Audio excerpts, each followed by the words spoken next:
પેઢી સુખી અને સંપન્ન થાય તે માટે પ્રાકૃતિક ખેતી અપનાવી મંગુભાઈ ગામે આવનારી પેઢી સુખી સંપન્ન થાય તેમજ લોકોને શુદ્ધ, તાજું અને સ્વાસ્થ્યપ્રદ શાકભાજી મળી રહે તેમાં તો પ્રાકૃતિક ખેતી અપનાવી છે। આ શબ્દો છે તાપી જિલ્લાના બેડકુવા પાસે રહેતા મંગુભાઈ ગામિતના, જેઓ છેલ્લા 60 વર્ષથી ખેતી કરે છે। ત્યારે તાપી જિલ્લાના દરેક ખેડૂત મિત્રો પ્રાકૃતિક કૃષિ તરફ વળે તેવી મંગુભાઈએ ઈચ્છા વ્યક્ત કરી છે। ઘરે જ ખાવા બનાવીએ ને કોઈ તમારા જેવા આવી જાય તો તોડીને આપીએ, ખાઈ જુઓ તમે।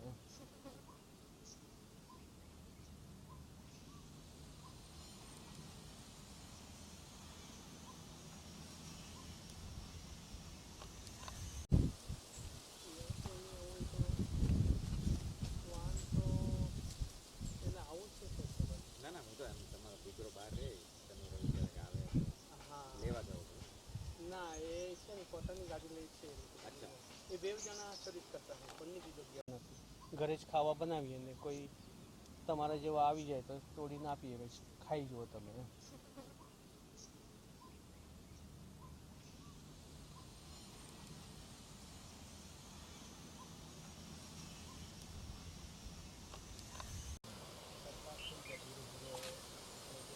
આખું કામ કરતું થાય એવું ગણતરી છે।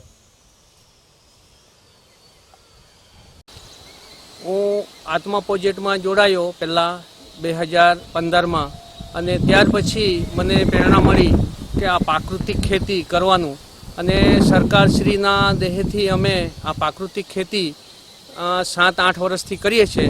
અને એ ખેતી કરવાથી અને એ જે આપણે પકાવીએ એનામાં મીઠાશ છે, એ ખાઈને અમને આનંદ થાય છે।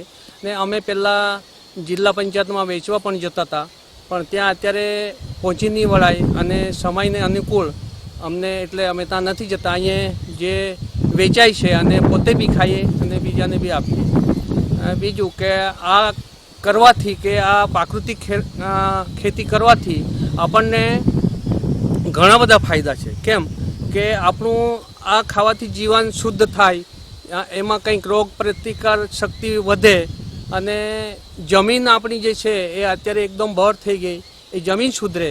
એટલે મારે લોકોને એટલું જ અપીલ છે કે ખરેખર આ પ્રાકૃતિક ખેતી કરવી જોઈએ। ને હજુ બી અમે ઘણા જણને કહેવું છું કે તમે આ પ્રાકૃતિક ખેતી કરો અને જીવન શુદ્ધ બનાવો, તમારો પરિવાર શુદ્ધ બનાવો, અને બીજા આખું આપણે ગામમાં કે તાલુકામાં કે દેશમાં આપણે શુદ્ધ બધા રહે, પ્રાકૃતિક ખેતી કરીને ખાઈએ, તો એવું મારો ધ્યેય છે।